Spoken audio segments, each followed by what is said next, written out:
আমার লগে মিঠি মিঠি মিঠি মিঠি কথা বলে আমাকে পটাইয়া পুঠাইয়া আমার থেকে খাওয়ার ধান্দা।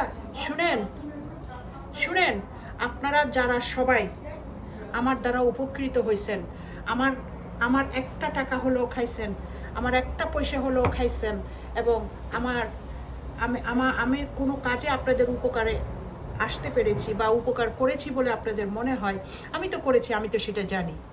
আপনারা বেইমানি করলে আপনাদের উপরে গজব পড়বে, ঠিক আছে, নিমক হারামেরা। সেটা মানবতা।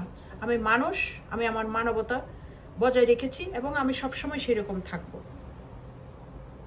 কিন্তু সেই মানুষগুলো আমার সাথে বেইমানি করেছে একটা সিম্পল জিনিসের জন্য। আপনারা মনে করছেন যে আপনাদেরকে আমি পছন্দ করি, সেজন্য আপনাদের সব অন্যায় মেনে নিয়ে আমি শুধু এই মাতারির ভাতারের অন্যায় মেনে নিয়েছি, আপনাদের কারো না।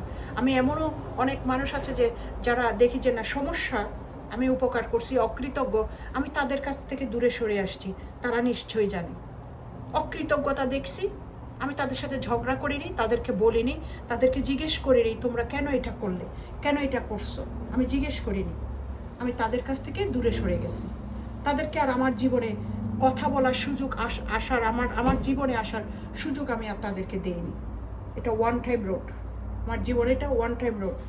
শুধু আমার জীবনে মাথারে তোর ভাতারে আমি সুযোগ দিয়েছি, কারণ ওখানে বাচ্চা রিলেটেড আছে বিদায় এখনো তোরও সুযোগ দিচ্ছি।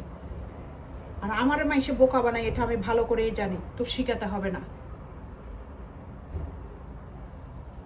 আমার ধন সম্পদের মালিক তুই হবি, ওরা হবে না। কেউ উড়ে এসে জুড়ে এসে আমার ধন সম্পদের মালিক হবে না, ওকে?